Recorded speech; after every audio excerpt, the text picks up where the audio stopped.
Bon,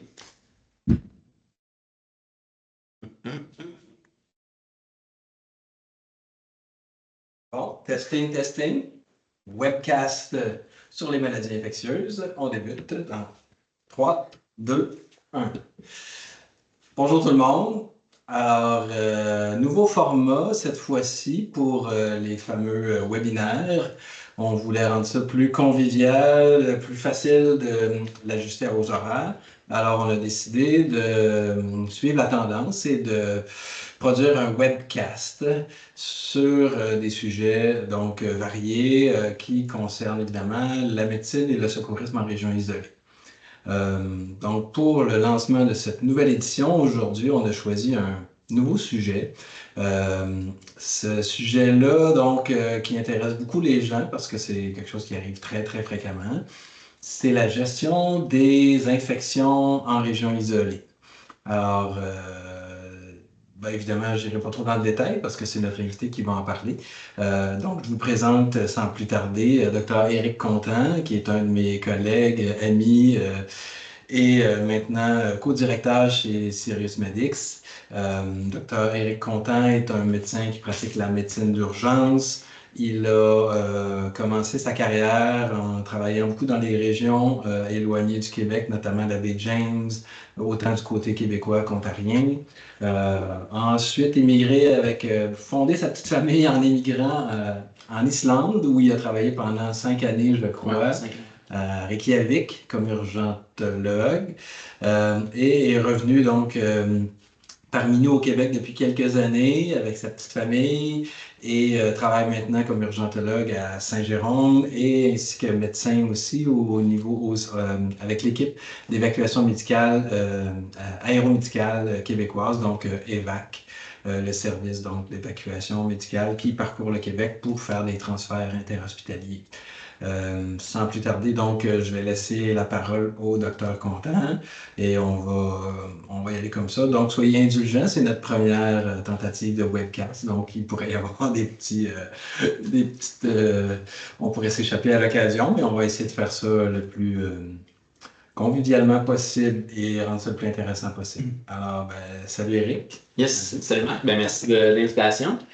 Écoute, c'est ça quand même un gros sujet, là, les gestions des maladies infectieuses en région isolée, là, éloignée. Puis peut-être j'aurais pu faire une meilleure introduction là, de moi-même, merci. Puis peut-être le petit ajout que j'avais fait, c'est que justement j'ai aussi de l'expérience plus, je suis allé plusieurs fois là, au Népal, là, puis en haute latitude, puis là où est-ce qu'on voyait beaucoup de maladies infectieuses, là, dont la diarrhée du voyageur qu'on va parler tantôt. Là. Fait que, la gestion des maladies infectieuses en région isolée, c'est pas... comment dire, c'est un vaste quand même sujet en médecine aussi, là, la microbiologie, l'infectiologie. Les gens font une résidence là, de 5 ans là-dessus. Fait que, nous, on va essayer de confiner ça là, dans 1 heure, j'espère. Puis, je pense qu'il faudrait quand même commencer peut-être plus par les principes là, de la microbiologie, puis aussi le principe d'antibiothérapie. Je pense que en général, en microbiologie, quand on traite une infection, on essaie d'être le plus précis possible, puis d'être le plus faible spectre. Tu veux dire quoi par spectre? Je veux dire, mettons qu'on donne un antibiotique, on veut que l'antibiotique soit le plus précis, puis que si c'est une infection X, que cet antibiotique-là, il joue juste sur cette bébête-là X et non pas sur Y, Z, A, B, C, D, E pour causer plein d'autres problèmes, puis tout ça. Comme on sait qu'il y a souvent tel type d'infection, on va avoir en général cette particularité-là au niveau des bactéries, on peut, selon les symptômes, avoir une idée, pas toujours précise, mais de la sorte de bactéries qu'on doit traiter. Exactement. Fait un peu les grandes lignes, on veut quand même des antibiotiques qui vont être ciblés sur l'infection sans nécessairement avoir des effets là, sur les autres bébites ou sur les autres organes. Puis souvent aussi, ce qui est intéressant, je trouve, en région isolée, que ce soit pour une couverture médicale là, dans le nord, dans les mines ou en expédition, l'avantage qu'on a souvent, c'est qu'on a la chance d'avoir un suivi rapproché avec nos patients. Là. On peut être dans la même tente que notre patient, on peut être dans le même camp, on va les voir à tous les jours. Ça nous permet quand même un certain recul puis une certaine évolution de la maladie. Là. Parce que des fois, on voit quelque chose, puis là, ça commence, on n'est pas sûr. Quand on peut voir le patient, qu'on peut le suivre à tous les jours, ou même 2 fois par jour, ça va nous donner un peu de feedback, puis un peu de suivi, puis de dire on commence-tu l'antibiotique, on commence pas l'antibiotique, on change-tu d'antibiotique. Versus, si tu travailles, je sais pas moi, à Montréal ou dans le sud, là, tu peux dire, je vais traiter peut-être mon patient parce que là, je sais pas, ça va être quand son prochain suivi avec son médecin, telle affaire. Par contre, le désavantage qu'on a, c'est qu'on n'a pas de prise de sang, on n'a pas d'imagerie, on n'a pas de bilan. On a une échographie souvent. On parle évidemment des médecins comme toi et moi. Exactement. Avoir une échographie. Le commun des les intervenants sur le terrain n'ont pas cette joie-là. L'avantage, puis ça c'est vraiment, je pense, le plus gros avantage, c'est qu'on peut avoir un suivi avec notre patient rapproché.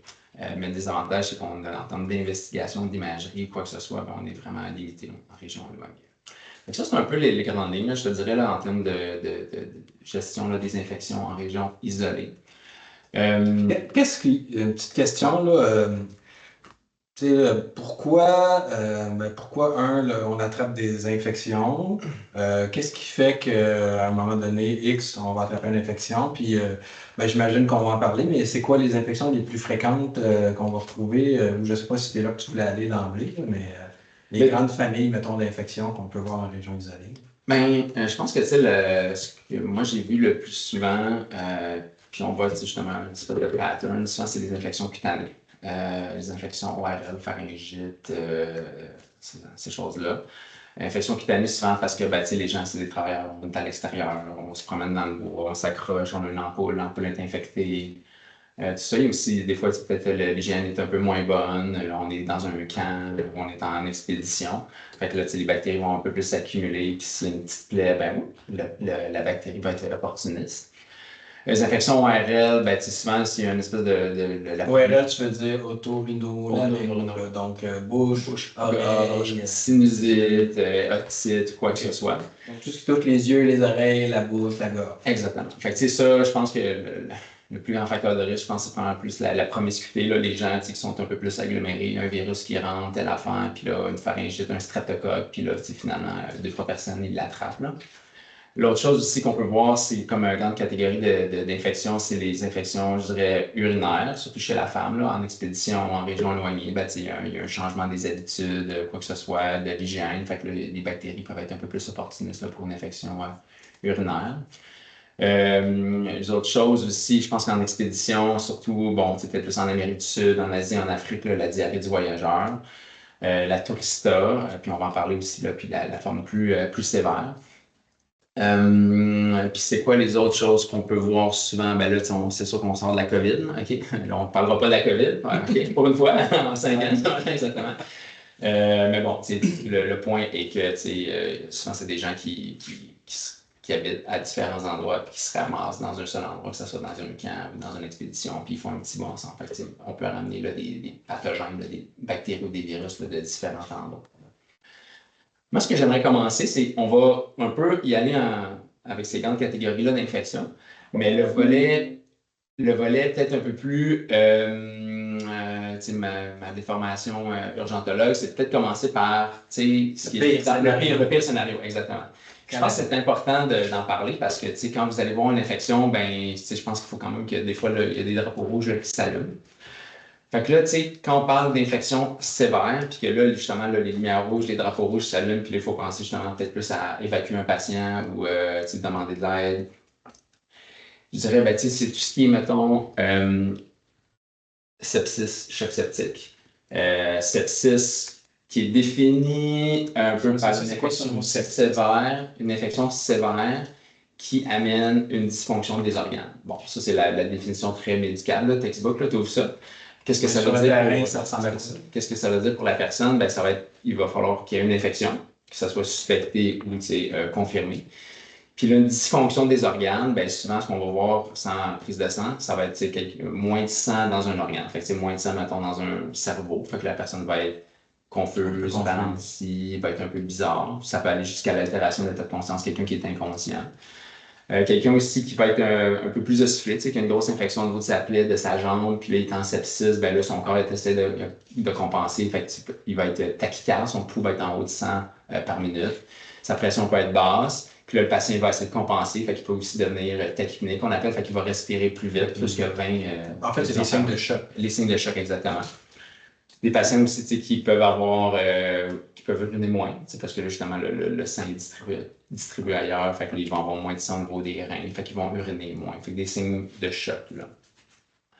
Ça, si on revient vraiment à la base, là, quand on regarde un processus infectieux, souvent ça se présente, le premier symptôme, c'est souvent la fièvre. Oui. C'est ça. Ouais. Elle n'est pas toujours présente, par contre. Ou hypothermie. Justement, des fois, on peut voir aussi des patients qui sont surtout les gens débilités, je pense, ou les enfants ou les personnes âgées. Les personnes immunosupprimées aussi, c'est quelqu'un qui a un cancer, qui est sous chimio. Probablement que ça serait moins fréquent là, en région isolée. Là. Fait que c'est une fièvre en haut de 38 ou quelqu'un qui est hypothermique en bas de 36, là, ça serait un signe. Donc, la fièvre est presque nécessaire. Oui. Une altération de la température significative, mais elle peut être en pic. Donc, on peut être dans une période où la personne n'a vraiment pas de fièvre, mais évidemment, à l'histoire, on va aller la chercher.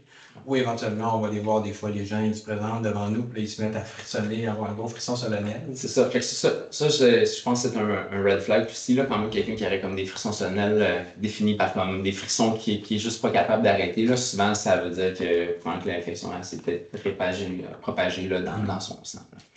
La vitesse d'évolution de l'infection aussi, des fois on voit un petit bobo rouge, on n'est pas trop certain, puis rapidement progressif. Rapidement progressif, c'est sûrement tout ce qui est fièvre, avec des signes de choc, frissons solennels, progression rapide. Moi, ce que je mets aussi là, dans les catégories, le red flag, le drapeau rouge, c'est fièvre et rash. Un rash, ça veut dire quoi ça? Un rash, oui, c'est des rougeurs au niveau de la peau. Okay. Et là, c'est sûr qu'il y a une éclosion de rougeole au Canada, les gens ne se font pas vacciner, tout ça. Quand il y a une rougeur au niveau de la peau puis la fièvre, pour moi, ça allume là, des grosses lumières, là, que ce soit la rougeole, un toxic shock syndrome, je m'en rappelle plus en français. Là. Syndrome du choc toxique. Syndrome du choc toxique, exactement, merci. Tout ce qui est post-opératoire aussi, là, si tu fais de la fièvre et tu viens de te faire opérer pour quelque chose, surtout intra-abdominal, on n'espère pas vivre ça en région isolée, quoique maintenant, le principe en anglais, on dit fit to work, les gens qui vont travailler en région isolée, on est étonné des fois de voir dans quelles conditions ils se présentent sur des projets en région isolée, mais bref, on n'espère pas être dans le post-opératoire dans le meilleur des cas. C'est vrai, le post-opératoire, juste le définir, souvent le post-opératoire immédiat, les gens ne vont pas aller en région. Si ça fait plus que 6 mois, ben non, ça c'est on parle de 3 à 6 semaines. Exactement. Fait que c'est cette fenêtre-là. Tout ce qui est fièvre ou infection et trauma pénétrant, quelqu'un qui travaille sur un camp, déflagration, il y a quelque chose dans sa jambe, il a senti quelque chose, puis là, il se présente pour une infection au niveau de la peau, au niveau de la jambe, 2 jours après. Moi, ça m'allume un drapeau rouge.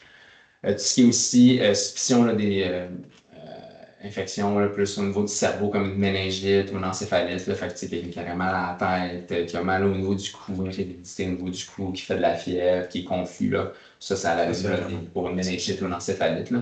Ça, c'est une urgence. Puis aussi, tout ce qui est, tu as parlé là, de ce qui est rapidement progressif ou ce qui est aussi, je mets dans les drapeaux rouges, qui est extrêmement douloureux, puis qui n'a pas l'air de grand-chose. Le gars, il vient, ou la fille, puis il a une infection au niveau de sa main, son bras, puis ça n'a pas l'air de grand-chose. Ça a l'air d'une cellule bien normale, mais il y a de la douleur. La douleur, elle dépasse hors de proportion. Ce qu'on appelle hors de proportion, ben, ça, c'est un drapeau rouge. C'est pour une fascite nécrosante. Là, parce que moi, ça me rappelle quand j'étais jeune urgentologue, puis je voyais des cellulites, donc des infections de la peau sévères. Mais c'était vraiment rouge, très sévère et superficiel, puis on voyait. À ce moment-là, nous, on était tout le temps bien inquiets pour la fameuse bactérie mangeuse de chair.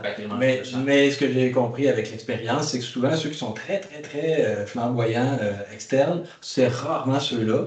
En fait, les quelques cas de bactérie mangeuse de chair que j'ai vus dans ma vie, donc de fasciite nécrosante, c'était le contraire. Il y avait presque pas, du moins dans les débuts, là, il y avait presque pas de symptômes. C'était même des fois douteux qu'il y avait une infection, mais la douleur était à 10 sur 10. Là, donc c'est un diagnostic qui est difficile, là, qui est difficile à faire, difficile à convaincre. Des fois, les chirurgiens c'est là, mais bon, c'est quand même que ça l'allume. Et puis en région isolée, je pense que la norme, c'est que si on a un doute raisonnable, de toute façon, on est mieux d'évacuer. Et que ça soit aussi une évacuation qui n'était pas nécessaire, c'est toujours plus facile à justifier que d'avoir étiré une infection sévère. Oui, tout à fait. Fait que c'est un peu ça, les drapeaux rouges, là. Commencer un peu à mettre la table là, par rapport à ça. Là, maintenant, si on va un peu briser ça en catégories, la première grande catégorie, je dirais, c'est ce qui est cutané, là, ce qui est au niveau de la peau. Fait que, tu sais, cellulite et érysipèle, ça, c'est comme les termes plus de docteur, là. En gros, là, c'est rougeur, chaleur, œdème au niveau de la peau. J'exclus ce qui serait au niveau de l'articulation, là. Fait que, là, on pense peut-être plus à une bursite ou une arthrite septique, une infection là, au niveau de l'articulation. Ça, souvent, ben, c'est ça. C'est une infection au niveau de la peau. Facteur de risque, là, ça va être des gens peut-être qui ont un petit trauma, une petite lacération, des patients diabétiques de type 2, des patients obèses, des gens qui ont une insuffisance veineuse, la circulation en passe moins bien au niveau des jambes. Tout ce qui est immunosuppression aussi, inflammation cutanée, quelqu'un qui a de l'eczéma, du psoriasis, ben, ça fait justement un petit bris au niveau de la peau. Puis là, les bactéries peuvent rentrer. Oui, c'est pas rare quand on fait du plein air ou au contraire, les gens isolés, c'est pas rare qu'on va se faire une petite blessure à la main, une petite égratignure. Justement, en fin de semaine, je suis allé faire une course d'orienteering dans le bois, puis les gens ils étaient là en running shoes, puis en bas, ils couraient dans le bois, tout ça, puis je me disais, oh my god, ces gens-là, ils vont juste se faire des plaies au niveau de la peau. Puis tu sais, comment dire, c'est normal d'avoir des petites lacérations quand on joue dehors. Puis après ça, tu sais, va faire en sorte que ça va devenir une infection. Ben là, après ça, c'est peut-être plus comme l'hygiène que tu avais avant. L'immunité, facteur. Parce qu'effectivement, on se fait des blessures constamment la journée. Notre système immunitaire en général, avec les macrophages, puis le système immunitaire va être capable de gérer ça, mais pour différentes raisons dont on n'entrera peut-être pas là, dans ça parce que c'est pas 100% précis, mais donc facteur immunitaire ou plein d'autres raisons. Colonisation avec le sang. Une bactérie un petit peu plus résistante, ben à ce moment-là, des fois, l'infection va s'installer. Ouais. Qu'est-ce qu'on va, mettons, j'ai une blessure, qu'est-ce qui va me dire que là, c'est plus que juste. Parce que souvent, quand on a une blessure, ça peut devenir un peu rosé ou rouge autour, mais qu'est-ce qui va me dire que c'est une cellulite là, qui s'installe? Ce qui est une cellulite, pour moi, c'est tout ce qui est rougeur, chaleur, œdème. C'est peut-être pas comme juste un petit centimètre là, carré, mais plus une bonne quand même extension. Puis la progression aussi, c'est souvent ça qui va nous dire. Tu sais, quand vous allez voir, quand vous allez évaluer là, comme vos patients ou des collègues d'expédition, c'est tout le temps un bon réflexe là, de commencer à délimiter aussi l'infection pour voir l'évolution. Puis tu sais, ce qu'on voit souvent, c'est que tu sais, ben, même là, je parle déjà du traitement, mais même quand on commence l'antibiothérapie, c'est normal que la rougeur elle s'étend un peu autour du le premier 12 à 24 heures. Exactement. C'est 24, premier 24 heures, c'est normal que ça progresse un peu, puis 48 heures, ben là, par contre, ça devrait avoir stami puis commencer à s'améliorer. On était dans les drapeaux rouges tantôt. Il y en a un qu'on a plus ou moins précisé, mais effectivement, dans le contexte d'une infection à une extrémité, souvent, en général, on a une rougeur locale qui va se propager. Donc, on dit, il y a peut-être une infection. Mais un des facteurs, moi, que je pense qui est à considérer en région isolée, c'est évidemment ce qui va nous protéger contre les infections, c'est notre système immunitaire via le système lymphatique. Et le système lymphatique, ben, lui, on ne le voit pas. On voit les veines ici, mais on ne peut pas voir les vaisseaux lymphatiques. Par contre, on va le voir quand il va se mettre ce qu'on appelle une lymphangite, une infection du système lymphatique. Ça va être comme une rougeur qui va souvent progresser à l'intérieur ici, puis ça peut se rendre jusque dans l'aisselle. Ou, évidemment, si c'est au membre inférieur, ça va aller jusque dans l'aine. Et là, on voit comme une traînée rosée qui monte. Là, ça ressemble quasiment à une corde de guitare. Là, pour, les fois que j'en ai vu, là, vraiment, ça fait mal, c'est chaud. Souvent, même, il y a un ganglion. Si on fouille un peu, on va sentir une bosse douloureuse. Ça, évidemment, ça devrait nous allumer que ça va peut-être prendre soit des antibiotiques à haute dose ou peut-être même intraveineux. Oui, exactement. Puis, tu sais, c'est ça. On commence à parler là, des drapeaux rouges. On a parlé aussi de la bactérie mangeuse de champ. Ben, ça, c'est sûr que ça, c'est la plus grande infection. Heureusement, c'est clair. C'est rare. Puis, ça va être des gens justement qui ont une douleur hors de proportion, des engourdissements aussi. Si moindrement il y a une cellulite dans un membre inférieur, membre supérieur, puis la personne n'est plus capable de bouger sa main, ou des engourdissements distales, ça c'est un drapeau rouge. Progression rapide de la rougeur. J'ai pas de centimètres par heure à dire, mais souvent on peut le voir, ça progresse un peu, puis là, ça devrait finalement se stabiliser. Oui, parce que cette fameuse infection-là, la différence d'une cellulite, l'infection est dans le derme et dans l'épiderme. quand on parle d'une fasciite nécrosante, l'infection est dans les tissus profonds. Donc, l'infection est dans les muscles, les fascias, entre les plans musculaires. Ce qui va faire la différence, parce que là, il va y avoir une douleur plus élevée. Il va y avoir des signes cutanés, des fois pas très impressionnants, mais beaucoup d'enflure. Et évidemment, il va y avoir une atteinte souvent de la fonction parce que à l'intérieur de ça, il y a ce qu'on appelle les fameux compartiments.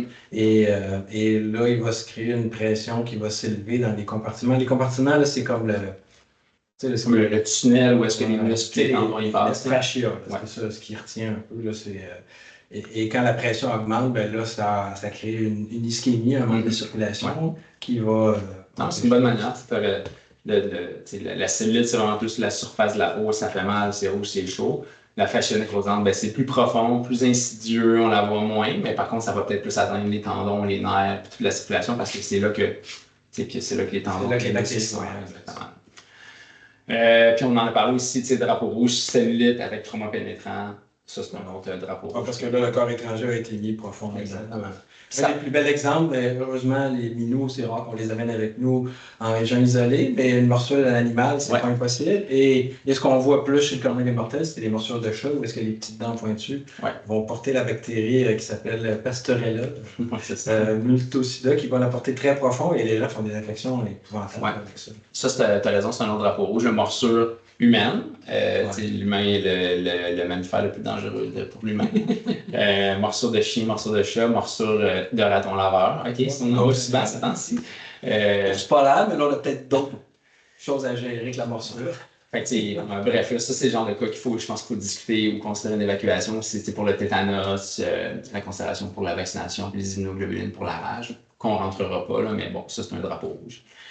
Maintenant, pour ce qui est du traitement des cellulites, ben ça, je suis pas infectiologue, mais ce qu'on voit, puis ce qu'on se fait dire de plus en plus, c'est que juste le traitement, un bon traitement Péros, traite beaucoup d'infections par la bouche. Excusez-moi latin, Péros, puis faire la bouche. Mais tu sais, fait que là, l'antibiotique qu'on utilise le plus, là, c'est le céphalexin ou le céphadroxyl. Bon, ça, c'est des noms génériques. Fait que Keflex, Duricef. Des céphalosporines qui couvrent très bien là, les infections. Parce que moi, je suis un vieux docteur et à l'origine, on utilisait beaucoup donc, les pénicillines, mais un peu plus large spectre, notamment ce qui s'appelle la cloxacilline. C'était vraiment le traitement de choix. Et ensuite, ça demande un bon choix si tu es dans un autre pays, c'est ça que tu as, évidemment, tu peux utiliser une pénicilline. En Islande, c'est ce qu'on utilisait, la cloxacilline, pour les infections cutanées. Mais tu sais, au Canada, en Amérique du Nord, il y a des résistances aux antibiotiques, tout ça, fait qu'on utilise maintenant les céphalosporines qui sont peut-être un peu plus larges. C'est ça. Une autre catégorie. C'est ça. Puis un peu plus pratique aussi, du moins surtout le céphadroxyl, parce que lui, il se donne en 2 fois par jour. Exactement. Je crois qu'il n'est pas très thermosensible, parce que ça aussi, c'est une préoccupation qu'on a. Donc, on a céphadroxyl ou Duricef, qui est le nom commercial, et céphadroxyl, le nom générique. On a céphalexin ou Keflex, qui est donc un autre céphalosporine, mais qui, lui, est un peu moins pratique parce qu'il doit être donné 4 fois par jour. C'est ça, 6 heures. Parenthèse, on a eu justement une présentation d'un microbiologiste qui parlait que lui préférait, je pense encore, le Keflex, ou en tout cas le céphalexin. Le céphalexin parce qu'il n'y avait pas eu d'études sur le céphadroxyl, alors qu'on sait que ça fonctionne très bien. Mais bref, le céphadroxyl 2 fois par jour, ça s'utilise super bien. Céphalexin 4 fois par jour, mais aussi un excellent antibiotique. Là. Si on pense à une infection, je sais peut-être qu'une infection cutanée, puis là, la personne va être allergique à la pénicilline, puis là, je parle d'infection confirmée, tout ça, on ne peut pas l'utiliser. Allergie, tu veux dire? Allergie confirmée. Donc, on parle pas des petits boutons rouges quand on était enfant, on parle de j'ai pris de la pénicilline et j'ai eu de l'enflure et ils m'ont donné un médicament. J'ai été. D'autres agents, mettons comme la clindamycine. Puis ça, c'est quand même un autre bon point. Là, souvent, on voit ça à l'urgence. J'ai eu une allergie à la pénicilline. Puis là, OK, c'est quoi? Ça date avant la Deuxième Guerre mondiale. J'étais petit, personne s'en rappelle. Moi, j'étais à l'urgence. On est monitoré, on va pouvoir vous observer. Je vais être à l'aise de vous donner une dose ou une demi-dose. Par contre, c'est le risque d'avoir une anaphylaxie est est faible, mais la complication serait grande. Versus dire, regarde, donc si on a un doute raisonnable, on n'utilise pas. On utilise une alternative. Mais si on est dans un endroit monitoré, ça pourrait être une chose selon la réaction allergique qui se passe. Fait que, des autres agents d'oxycycline, clindamycine, c'est des excellents choix. Aussi, si on pense à un SARM, fait que Staphylococcus résistant fait que, bref, une sorte de bébite très fréquente au niveau de la peau qui est résistante là, aux antibiotiques. Puis on en voit, on voyait surtout ça en milieu hospitalier, le SARM, le Staphylococcus aureus multirésistant. Mais ce que moi j'ai remarqué dans ma pratique, c'est que maintenant, même dans les populations à la baie James, il y a ce qu'on appelle du SARM communautaire, donc une prévalence de gens qui sont porteurs de cette bactérie-là sans être malades. Mais quand ils font une infection, souvent on va devenir opportuniste et là, ils vont développer une infection qui a tendance à être plus résistante aux antibiotiques. Exactement. Donc ça, il faut y penser même quand les gens n'ont pas été hospitalisés. Puis tu sais, les facteurs de risque, en gros, ben c'est ça, là, c'est tout ce qui est, sans-abri, promiscuité, tout ça, les gens qui habitent là, dans des baraques ou quoi que ce soit, Premières Nations, régions isolées. Ça va tendance à faire peut-être plus des infections un peu plus purulentes ou abscesses, puis on va en parler là, après. Mais un excellent choix, ça pourrait être du Septra, du TMPSMX, ou sinon là, de la doxycycline pour couvrir, là, si on pense au sang.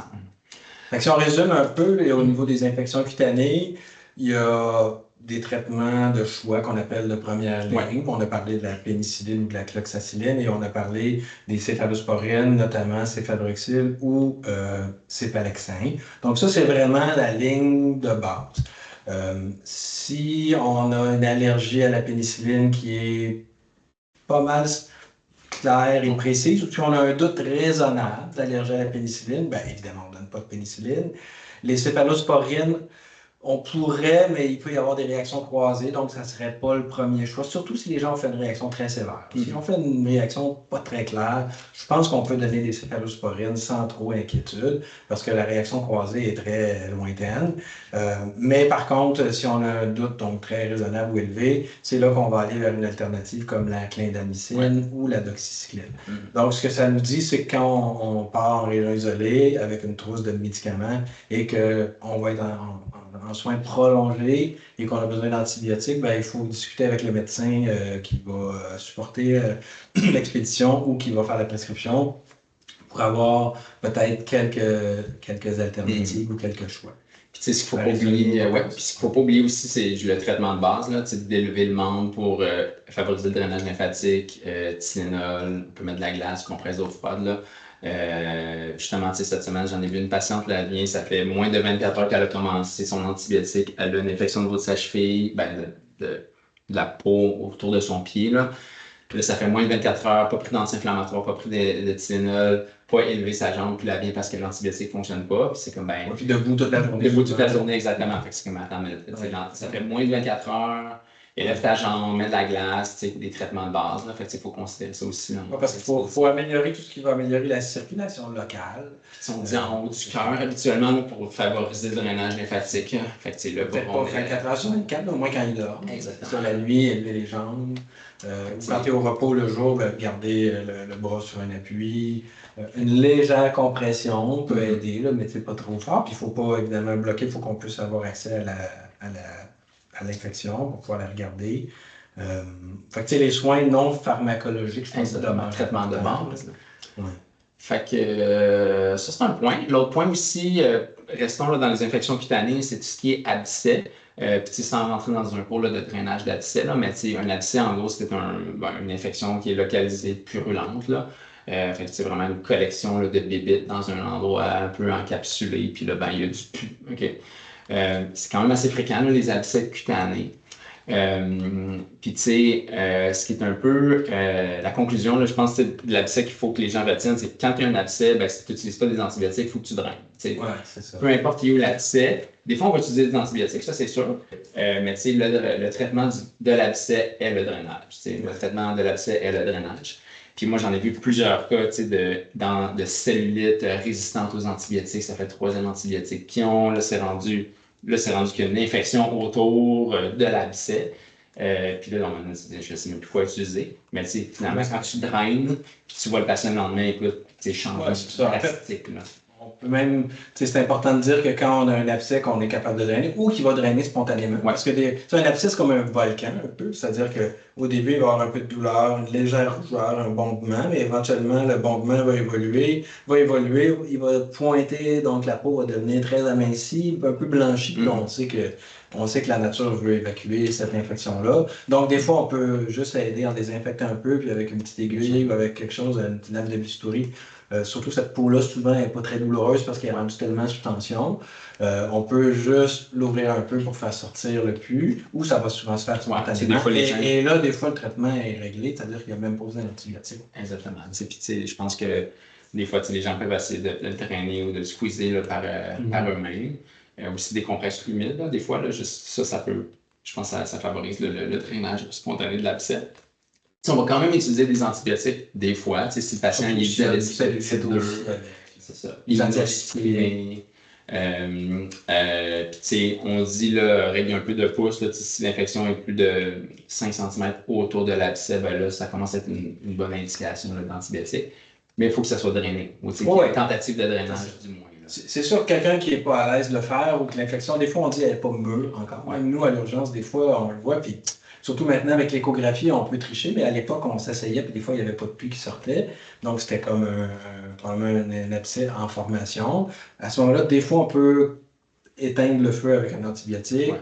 Ou donc, si on n'est pas à l'aise, puis qu'on a des antibiotiques, oui, on peut débuter l'antibiotique, mais éventuellement, le traitement va demeurer d'être obligé de faire un trou, une incision, planter une aiguille, bref, essayer de vider l'abcès, ou mettre des compresses chaudes pour qu'il aboutisse puis qu'il draine naturellement. Mais tant qu'il n'y a pas de drainage, souvent, le traitement ne sera pas efficace. Puis on parle d'abcès cutané. Les abcès, on va faire un tour d'horizon où on les voit les plus souvent, les abcès. Bon, au niveau des dents, au niveau de la gencive périapicale, fait que souvent, ça va faire comme une bosse, puis des fois, qui va devenir un peu blanchâtre. Eux, ils ont tendance à le drainer eux-mêmes, c'est assez évident. Ou sinon, l'infection, l'abcès est plus profond, puis là, ben, ça, c'est une job de dentiste, c'est pas à nous. Donc, eux, les antibiotiques, ils dévient un peu de ce qu'ont fait les médecins. Les antibiotiques, eux, aiment beaucoup mettre des antibiotiques avant de drainer. C'est une question un peu de culture et probablement aussi le type d'infection au niveau de la vascularisation de la gencive qui permet ça. Mais donc, les abcès dentaires ou péridentaires. Effectivement, il peut y avoir des abcès profonds au niveau de la gorge. Ça, malheureusement, on ne le saura pas, mais ça va être quelqu'un qui a un mal de gorge épouvantable avec une difficulté à avaler très sévère. Ben, c'est quelqu'un de toute façon qu'on va tendance à vouloir évacuer. On va en parler tantôt avec les infections. Les infections donc, cutanées au niveau de la peau, il peut en avoir un peu partout, mais on en voit quand même beaucoup dans des endroits où il y a des frottements ou des plis, donc au niveau de l'abdomen, au niveau du dos, au niveau du pli interfessier. Là, il y a souvent un abcès dans ce coin-là. Il peut y avoir des abcès périanales aussi qui sont un peu plus désagréables. Donc, c'est une bosse au niveau de la région du périnée et un peu partout sur le corps. Mais bref. Ça, on va quand même les drainer, on va quand même faire une tentative de drainage. Là. Pour une région isolée, c'est un premier répondant, je pense pas que la personne va être à l'aise. Ça va être une raison d'évacuation dans un cas, ou du moins de parler avec. Ou on espère qu'elle se draine spontanément avec les compresses chaudes. La chaleur va m'activer la patente. Si jamais on décide d'utiliser un antibiotique, là, ça serait peut-être plus le cas que j'utilise un antibiotique un peu plus large de spectre, un peu plus agressif contre le sang, parce qu'on a dit tantôt, le sang, c'est fréquent que ça devienne plus purulent. TMP, SMX ou du Cettra ou du Bactrim, c'est le même antibiotique. Ou de la doxycycline, c'est les deux. C'est ça. Sinon, la clindamycine peut être utilisée, c'est moins bon, mais ça peut être utilisé. Ça serait mon indication d'antibiotique, ça serait l'antibiotique de choix. Et si on a juste du ICF, cefadroxyl, on a du clavulin, ben, je pense que ça vaut la peine d'essayer. Ça peut fonctionner dans bien des cas. C'est pas tout le temps du Staphylococcus aureus multirésistant ou du SAM. Des fois, c'est des bactéries de la peau. Puis les bactéries de la peau, vite fait, sans vouloir entrer tout dans le microbio, on parle de deux sortes en général. C'est du Staphylococcus puis du Streptocoque de mémoire. Puis pour revenir à la fasciite nécrosante, ça c'est une des raisons pourquoi c'est pas une mauvaise infection, c'est que c'est polymicrobien. Fait qu'on sort du staphylocoque, du streptocoque, puis là on rentre plein d'autres bébites à gauche, à droite, de la flore cutanée, quelqu'un a marché sur quelque chose, il y avait une bébite à terre. Fait que c'est polymicrobien, vraiment plein d'antibiotiques, de bactéries, puis c'est pour ça qu'on va utiliser comme plein d'antibiotiques aussi, là, pour vraiment couvrir super large spectre.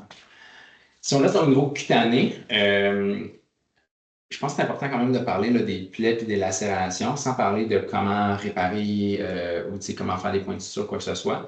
Mais tu sais, moi, normalement, quelqu'un a une plaie, ben, c'est une hygiène de base, là, de faire un bon nettoyage au niveau de la peau. Puis ça a changé aussi un peu là, dans les dernières années. Maintenant, on a des recommandations des sociétés de dire que juste si c'est une plaie simple, là, OK? C'est pas une fracture ouverte, quoi que ce soit, mais c'est une plaie au niveau du bras, de la jambe, t'es allé dans un rosier, puis ça a besoin d'être fermé, puis c'est une plaie simple. Ben, juste de l'eau potable là, pour nettoyer là, la plaie. Si on peut la boire. Si on peut la boire, ben, c'est suffisant pour nettoyer la plaie. Si vous pensez à une fracture ouverte ou on voit un morceau de crâne, non, OK.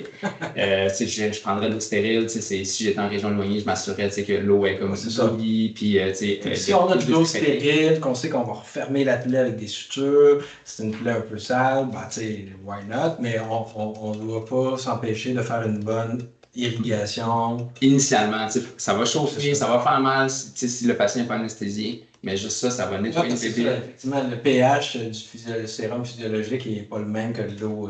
Exactement. Il faut quand même bien nettoyer. Puis aussi, avant, on utilisait des gants stériles pour fermer les plaies, tout ça, le gros Bataclan. Mais maintenant, on a des études qu'il y a juste des gants non stériles, c'est suffisant. Pour prévenir les infections. Proprement.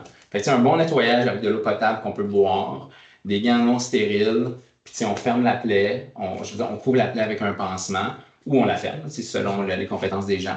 Puis ça, juste ça, là, vous allez prévenir les infections quand même assez souvent. Puis juste pour revenir un peu à la base, parce qu'évidemment, c'est ce qu'on enseigne beaucoup, mais donc on revient à la base. On a une plaie, donc par défaut, elle est contaminée. Il y a des bactéries. Dans certains cas, c'est visuel. On voit du gravier, du sable, on voit de l'herbe, on voit un contaminant ou il y a eu un trauma pénétrant. Là, on sait qu'il y a plus que juste des petites bactéries de la peau. Il y a aussi des bactéries qui viennent du monde extérieur. C'est là où l'irrigation devient vraiment encore plus grande, essentielle. Ouais. Et c'est là aussi qu'il faut générer, on ne parle pas juste de mettre de l'eau, on parle de générer une certaine pression. Donc, soit avec une bouteille de vélo, soit avec un Camelback, soit avec une seringue, évidemment, si dans notre trousse de premiers soins, on a une seringue avec un petit cathéter au bout. Mais donc, on veut quelque chose qui est vraiment une petite obturation qu'on va pouvoir générer une bonne pression. Et le but, c'est de dégager l'herbe, la terre, tout ce qu'on peut, le mieux possible. Et si on n'est pas capable, évidemment, on le voit, c'est que c'est une considération de peut-être que je ne fermerai pas cette plaie-là si je n'ai pas réussi à faire une bonne irrigation et décontamination. Fait que ça, c'est vraiment la base. Puis on parlait de la peau puis de la plaie. Je pense qu'il faut faire la différence. Oui, on peut prendre du désinfectant comme que ce soit de l'alcool, de l'iode, n'importe quoi, donc du benzalkonium, chloride pour tout ce qui est désinfecter la peau autour de la plaie. Mais quand on est dans la plaie, là, on parle de l'eau stérile, de physiologique. On n'irrigue pas une plaie, sauf vraiment exception avec un agent qui peut être un peu irritant, soit qui contient de l'alcool ou des produits chimiques. C'est bon. Exactement. Puis c'est ça. Après ça, on ferme, ou on couvre, on évacue, ou on transfère. Mais c'est juste des techniques d'hygiène de base au niveau de la plaie. Je pense que ça va éventuellement sauver une infection. Je pense que pour finir un peu les plaies, j'imagine qu'on ne peut pas parler des plaies sans parler du tétanos. Là, le tétanos, je ne sais pas si tu veux nous en parler un petit peu, puis les mesures de prévention puis de la vaccination. Là, mais c'est quoi les grandes lignes un peu? Premièrement, au Québec. Le Québec et le Canada est un peu différent, évidemment. Les gens sont 3 vaccins de tétanos. La dernière dose est à peu près autour de 15 ans. Puis après ça, qu'est-ce qui est moindrement de plaie, on recommande un booster. Puis là, maintenant, le PIC, le programme d'immunisation québécois a changé. Le booster est rendu à 50 ans. C'est ça. Si on résume, si tu as eu tous tes vaccins d'enfance, tu as eu ton vaccin quand tu étais au secondaire, celui que tout le monde ne se rappelle pas s'ils l'ont eu, parce que c'est une période floue de la vie à l'occasion, si on les reçoit. Donc, normalement, si tu as eu tous tes vaccins à l'enfance, tu as eu ton vaccin, ton rappel à 14 ans environ, tu es couvert jusqu'à 50 ans pour les plaies mineures. C'est un peu ça que ça dit. Et là, à 50 ans, normalement, on devrait avoir un rappel systématiquement, ce que les gens font souvent pas. C'est pour ça que nous, à l'urgence, la plupart des gens, quand ils viennent avec une plaie, on leur donne un rappel. Comme ça, tout le monde qui a un petit bobo va avoir eu sa dose de rappel.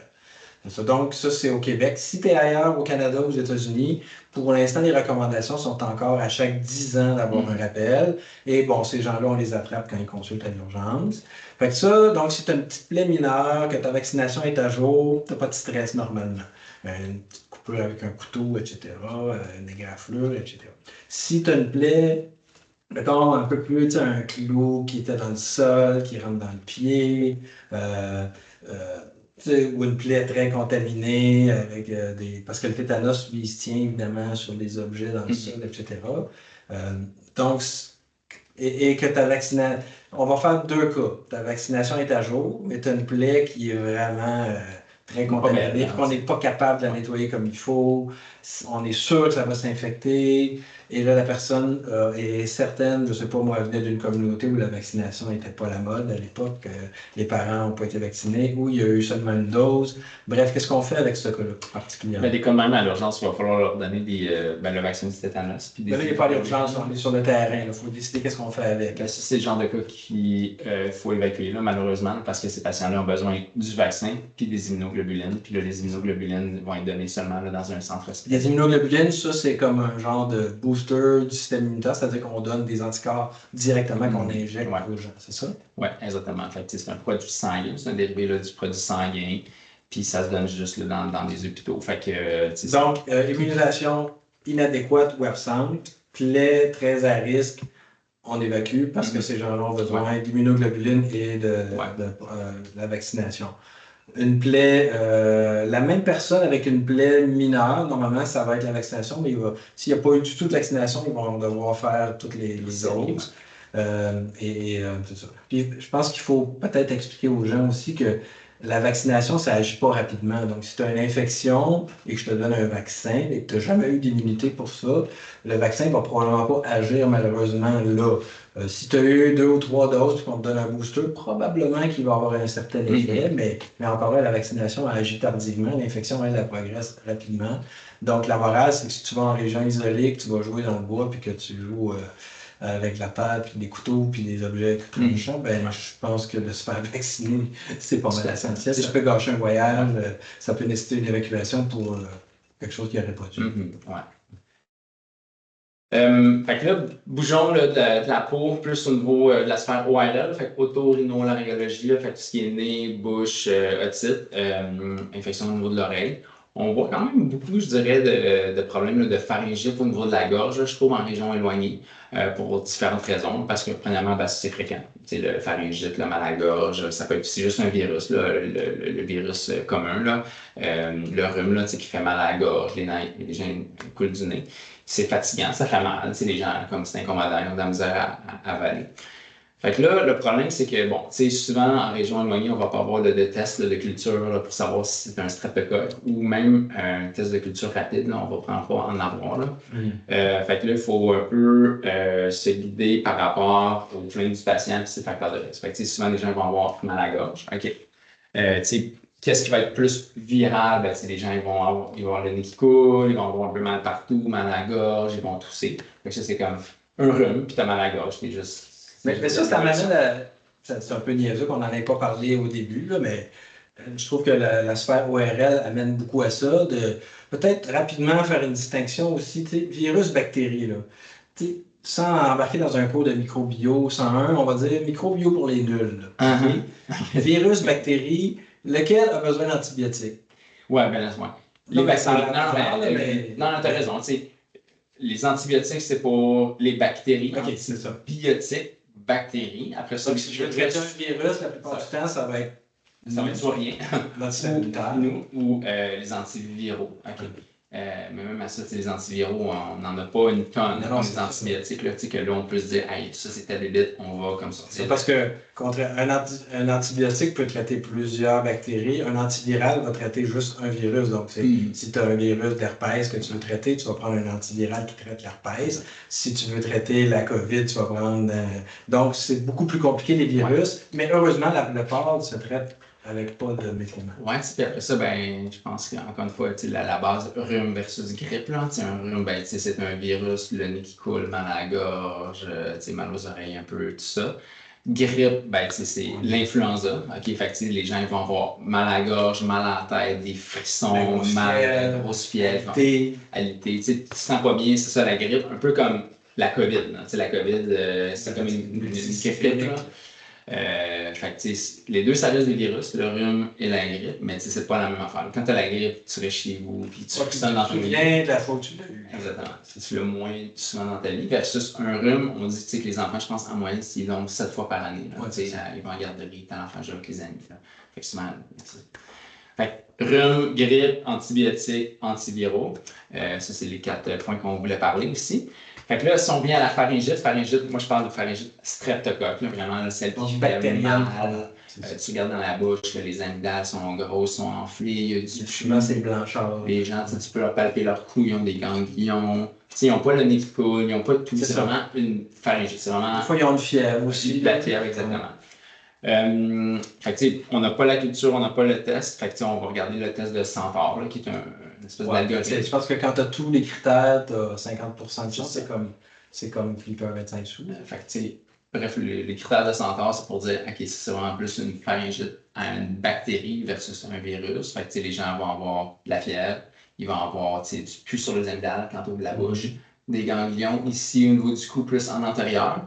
Puis ils n'auront pas de trou aussi sur le palémo, les pétéchis, souvent, c'est pas dans le score Centaure, mais c'est souvent, on le voit plus avec le streptocoque, les petites pétéchis. Puis ils n'auront pas de tout parce que c'est pas un virus qui est comme partout. Je pense qu'il faut. Et je pense qu'un des critères qui est vraiment important, c'est qu'ils ont déjà fait une infection à streptocoque documentée récemment. Ça aussi, c'est un indice. Quelqu'un qui dit, moi, la dernière fois, j'en ai fait une il y a quelques mois ou dans la dernière année, et ils ont fait une culture et c'était du streptocoque. On sait que les gens, souvent, ils sont porteurs et ils vont développer d'autres infections. Ce qu'il faut garder aussi en arrière de notre tête ici, c'est que des fois, ça peut être aussi la mononucléose. Les gens vont avoir mal à la gorge, ils vont avoir un peu de pus, ils vont faire de la fièvre. Je pense que la grande différence, c'est que les gens avec la mono vont avoir vraiment de la grosse fatigue. Oui, l'atteinte systémique. L'atteinte systémique. Puis souvent, mon expérience, les paupières sont un peu enflées, plus tu examines le ventre. Je pense que vous allez trouver ça, mais le foie ou la rate peuvent être un peu augmentés. Oui, puis souvent, moi, les cas que j'ai eus, souvent, c'est des gens qui avaient mal à la gorge depuis 7-10 jours. Exactement. C'est pas 3 jours de fièvre qui ont mal à la gorge. Ça fait de la fatigue depuis une semaine. Puis là, il y a un peu de pus. Ils ont été traités avec des antibiotiques, ça n'a pas fonctionné. Là, ils reviennent. Ça a l'air encore d'une pharyngite pas trop impressionnante. Fait que juste garder ça là, dans sa tête, là, une mononucléose. Drapeau rouge encore pour une pharyngite, ben ça peut être, c'est une zone un peu à risque. C'est une zone, je pense que les docteurs vont avoir un peu peur parce que c'est par là qu'on mange puis qu'on respire surtout. Fait que s'il y a comme trop d'enflure puis que là, les voies aériennes qui sont à peu près grosses de même, ben là, qui ratissent, ils ratissent. Fait que les gens qui ont de l'air moche, qui n'ont pas de l'air bien, si tu regardes dans leur gorge, puis finalement, il y a un côté qui est vraiment plus enflé. Fait qu'on peut penser que c'est un abcès qui pousse, un abcès, une cellite. Là, tu parlais de points, mais si la rougeur remonte au niveau du palémo, là, où est-ce que ça bouge là, quand tu fais la nuette, ça, c'est un drapeau rouge là, pour une cellite, un abcès. C'est ça. Quelqu'un là, qui ne sont pas capables d'avaler, qui vont cracher leur salive ou ils vont parler un peu comme une voix de pathologie. Donc, un changement de la voix, une dysphonie. Qui refusent d'avaler. Ben ça, chez les enfants, des fois, ils hypersalent, tout petits. Ce qu'on peut voir aussi, c'est une douleur au niveau du cou. Si l'abcès aussi est rendu rétropharyngé, fait qu'ils vont avoir mal au cou, ils peuvent avoir un torticolis, ils refusent de bouger leur cou. Donc, ils ont de la fièvre, ils ont un mal de gorge, mais ils ont de la difficulté à bouger. Ça, pour nous, c'est un drapeau rouge puis c'est un scan. Okay? Donc, une évacuation. Une évacuation. Sinon, si on reste juste dans un streptocoque, là, le traitement, c'est la pénicilline, l'amoxicilline qu'on donne par la bouche. Clindamycine, c'est un excellent choix. La question qui est un peu... je suis curieux d'entendre ton opinion, mais je pense que là, à peu près 10-15 ans, on donnait beaucoup de dexaméthasone pour diminuer l'enflure. Je pense que les évidences actuellement scientifiques ne sont pas super fortes là, par rapport à donner de la dex. On en donne quand même. Nos spécialistes y en donnent. Je n'ai pas d'évidence scientifique, mais je suis un vieux docteur. Et j'ai d'innombrables patients et amis. Et en région isolée, nous, on a un suivi beaucoup sur nos patients. Et nombre de gens m'ont remercié d'avoir débuté la dexaméthasone parce que le lendemain, déjà, ils étaient beaucoup mieux. Combien de patients aussi qu'on hospitalise qui ont des infections très sévères qu'on va débuter.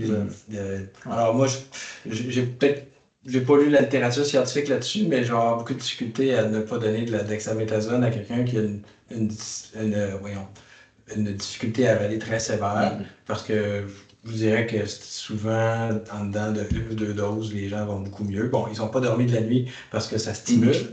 Alors, mais moi, je leur dis, profite-en pour faire du ménage, faire de la paperasse, faire ta comptabilité, ou si tu es sur un camp région isolée, ben gosse du bois ou fais autre chose. Tu ne dormiras pas, mais au moins, tu vas être mieux demain. Fait que, encore une fois, c'est un peu le risque-bénéfice. On est en région éloignée, peut-être qu'on va se dire, regarde, ce médicament a peut-être un peu moins d'évidence, mais on sait que ça diminue l'inflammation. Fait que s'il y a comme full inflammation dans sa bouche, bon, au moins comme ça va diminuer. Puis après ça, ben, Tylenol, l'anti-inflammatoire, puis s'assurer que la personne est capable de boire. J'ai un beau cas pour ça que je peux partager. Certains, je ne trahirai pas le secret professionnel parce que ça avait été médiatisé, mais on supportait une expédition qui était très, très, très éloignée. Là, donc, et les membres de l'expédition, un des membres a été alité, couché au lit avec de la fièvre élevée, incapable de s'alimenter, moribond. Et eux, ils étaient à 14 jours.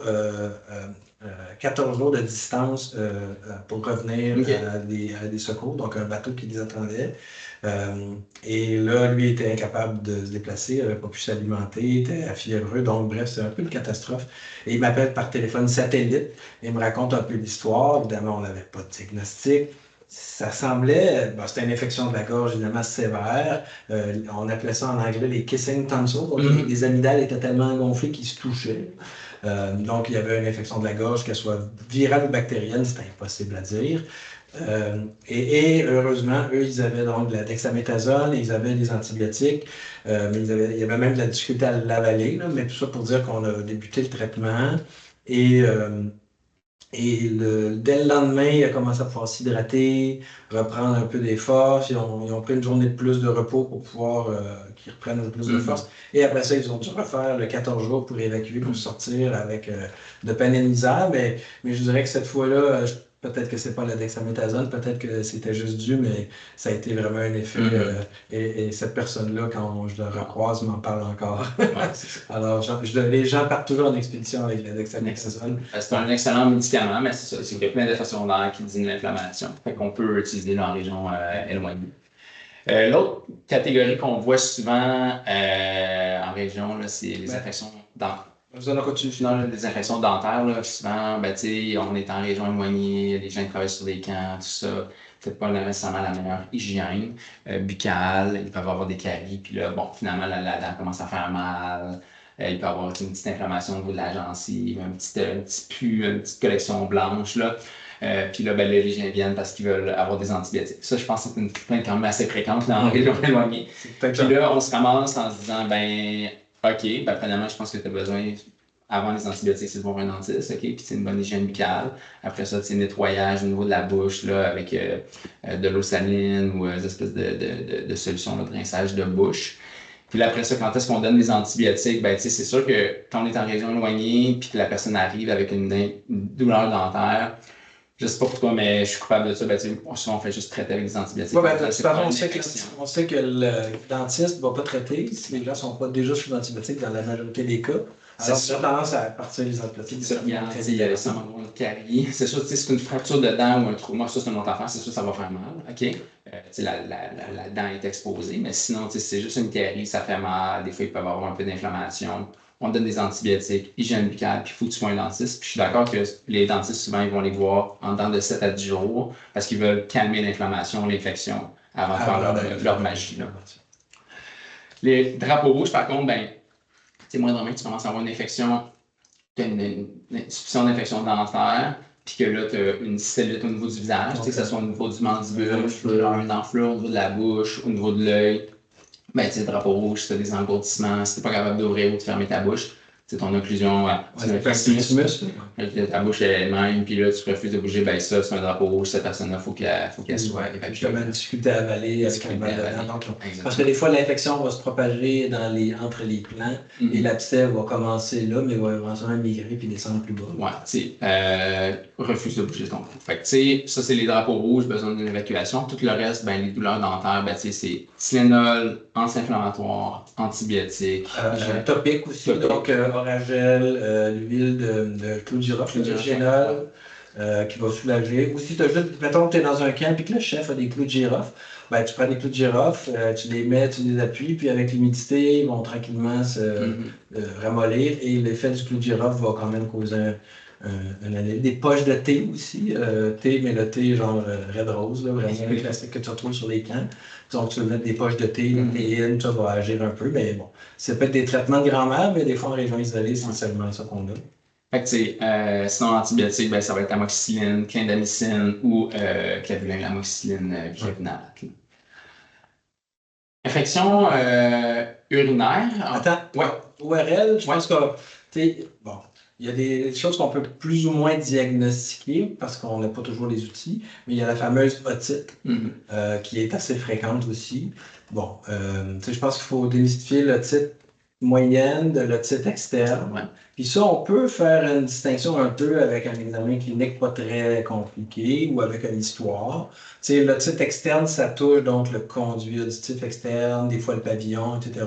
C'est une douleur qui est ressentie donc au niveau de l'oreille, mais que en appuyant ici ou autour, on va comme reproduire de la douleur. Des fois, il y a du pus qui va couler de l'oreille. Tirer l'oreille, ça fait mal. C'est ça. Donc, tu sais, si on parle d'otite externe, puis ça, ben, le contexte, évidemment, c'est l'oreille du nageur, le swimmer's ear en anglais. Ben, tu sais, c'est en gros, tu as ton oreille, puis là, tu as un conduit auditif qui va jusqu'à ton tympan. Fait que l'otite externe, ça va être l'inflammation à l'intérieur, vraiment du canal auditif. Là. Ou les gens qui ont tendance avec le Q-tip, ça les fout dans l'oreille. Les Q-tips, ok, c'est pas bon, les Q-tips. Donc, il crée une petite blessure. C'est juste être dans l'eau, ça va faire une petite irritation, les bactéries vont aller. Ça, c'est l'otite externe. Si l'otite externe peut transformer en cellulite. Définitivement. On appelle ça l'otite externe maligne. Donc, où est-ce qu'à ce moment-là, ils ont la douleur, c'est vrai, mais là, l'oreille va enfler, les tissus peuvent enfler, puis ça, ben, ça devient une infection souvent plus sévère qui va nécessiter des antibiotiques parce que ça peut se propager de façon importante. Ça, c'est l'otite externe. Donc, elle se traite. Bon, quand on parle d'une otite externe bénigne, elle se traite comment? Avec des gouttes sur les oreilles, le cyprodex, etc. Ça devrait bien évoluer. Tu sais, on dit aux gens de rien mettre dans son oreille. Okay. Si on a un doute que c'est un peu plus sévère, ou si les gouttes ne rentrent pas parce que c'est tellement enflé, ben c'est là que l'antibiotique oral peut aider aussi. Donc, on va donner encore là le même traitement, clavulin, amoxicilline, la pénicilline, ou à peu près n'importe quel antibiotique qui couvre les infections cutanées va fonctionner. Donc, ça, c'est l'otite externe. L'otite moyenne, ben là, on est de l'autre côté du tympan. Donc, ça vient d'où un peu l'otite moyenne? Qu'est-ce qui se passe? Ben, c'est le principe que ton oreille communique avec ta bouche. Il y a une espèce de canal conduit auditif, conduit, je veux dire, virtuel, là, qui draine dans les sinus aussi. Les trompes de Stache. Qui draine au niveau de la gorge, surtout.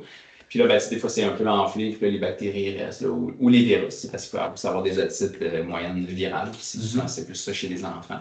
En gros, les gens vont avoir un contexte d'IVRS, de rhume, puis là, ils vont commencer à avoir une douleur au niveau de l'oreille, ils entendent moins bien, ils entendent très peu.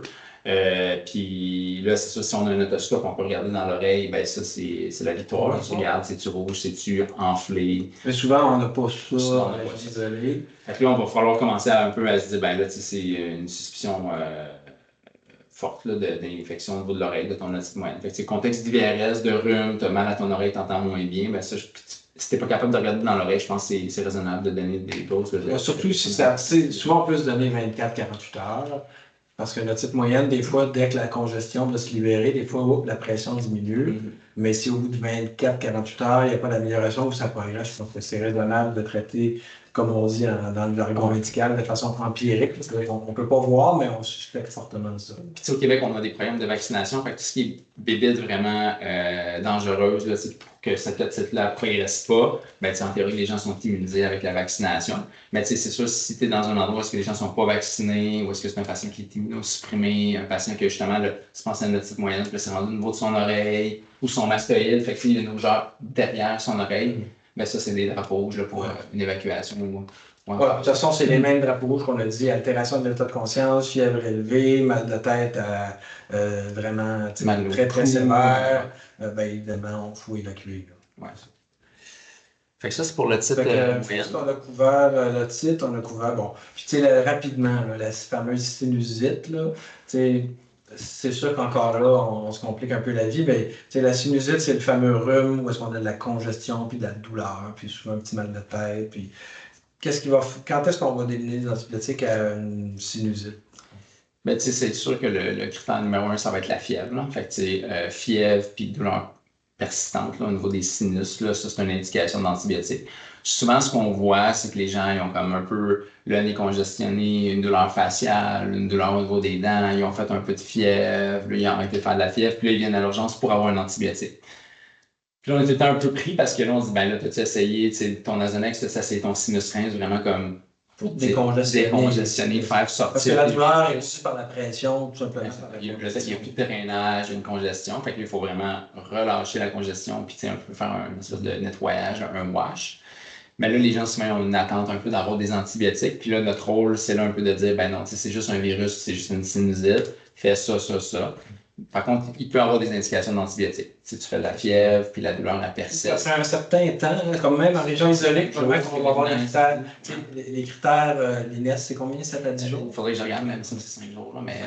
Donc, si la congestion dure plus qu'une semaine, ne répond pas bien au traitement, si les gens ont tendance à faire des sinusites à répétition aussi, parce qu'il y a des gens qui auront des sinusites chroniques, à ce moment-là, on va être peut-être un peu plus libéral sur les antibiotiques. C'est certain qu'en région isolée versus en milieu urbain, on est un peu plus vite sur les antibiotiques.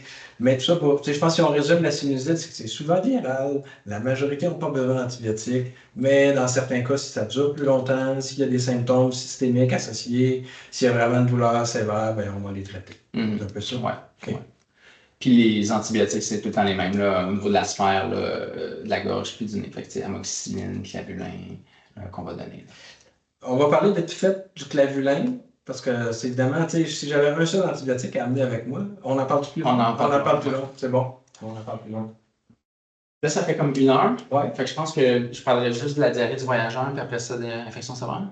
Ouais, mais je pense qu'on peut couvrir rapidement l'infection urinaire. Ouais. On voulait en parler parce que c'est tellement fréquent. Ouais. Fait que l'infection urinaire, ben, c'est fréquent surtout en voyage, surtout chez les femmes. Ce qui va se passer, ben, c'est qu'on est dans un nouvel environnement, l'hygiène est différente aussi.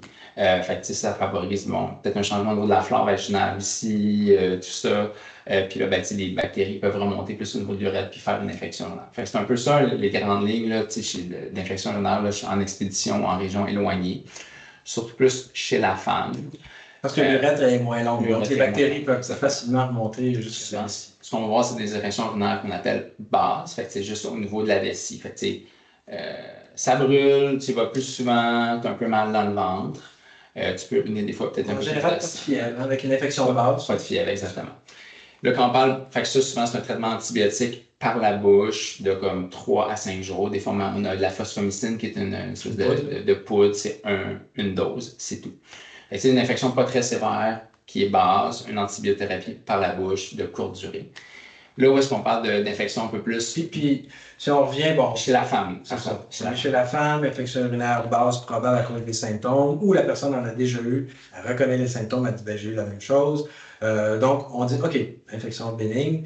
Pourquoi c'est une bonne idée de les traiter si les symptômes persistent, mettons, plus que 24 heures? Ben, c'est pour prévenir la progression. Ben, c'est ça. Pour prévenir la progression. Justement, une progression à une infection urinaire qu'on appelle haute. Fait que c'est vraiment plus au niveau du rein. Fait que là, ça, si on parle d'un autre game, là, je te dirais. C'est des gens souvent qui vont avoir une douleur au flanc, qui vont faire de la fièvre.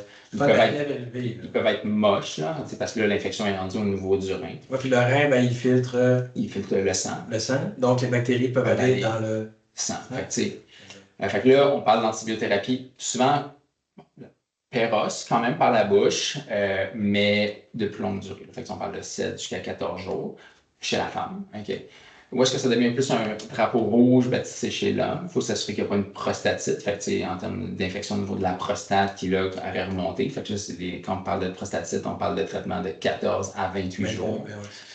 Puis aussi, si un autre drapeau rouge, ben, c'est chez les hommes, pour une prostatite, traitement plus prolongé chez la femme, ça reste un drapeau rouge, selon moi, là, une infection au niveau des reins. Une infection haute, c'est souvent un peu plus inquiétant. En région éloignée ou en expédition, c'est plus inquiétant, je suis d'accord.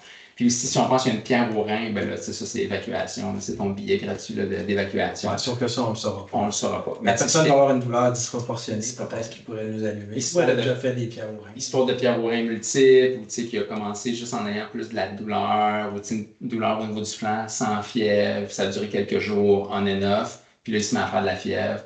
Là, ça me ferait penser plus à une pierre au rein qui est infectée. Là. Fait que, tu sais, pierre au rein, une infection urinaire haute, il y a des bons agents, là, c'est la ciprofloxacine, du clavulin, qu'on donnerait là, par la bouche. Même le Cettra aussi, là, le TMPSMX, c'est une indication là, pour une infection urinaire haute, là, selon nos recommandations.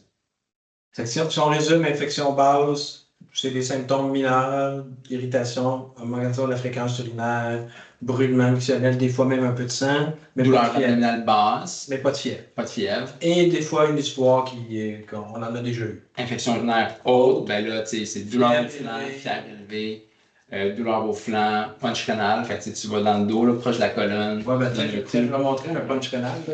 Évidemment, c'est pas ici le punch renal, c'est dans le mou, là. Donc, je ne sais pas si vous voyez à la caméra, là, on va juste allumer un petit peu. T'sais, le punch renal, c'est dans la partie juste en dessous des côtes qui est un peu mou. On fait juste toc toc, la personne va avoir une douleur. Si on n'est pas certain puis qu'on tape partout et qu'elle dit aïe aïe, c'est pas un punch renal. Fait que si on le fait des deux côtés, c'est rare que ça va être comme des deux côtés. Ouais, c'est ça. Tu peux le comparer. Là. Fait que ouch, ouch, hey, j'ai mal à gauche. Là, tu le fais à droite. Non, ça fait pas mal, tu le fais à gauche. Ouch, ouch, Puis si tu le refais plusieurs fois, puis qu'à chaque fois c'est une douleur, je pense que c'est. un punch canal. Puis après ça, ben, tout le reste, là, tu regardes la pression, le refil capillaire, tout ça. C'est ça pour les infections urinaires, quand même assez fréquent. Autre infection quand même assez fréquente là, en voyage, surtout là, la diarrhée du voyageur, là, ou la tourista. Fait que c'est super fréquent là, si tu vas en Amérique du Sud, en Asie ou en Afrique.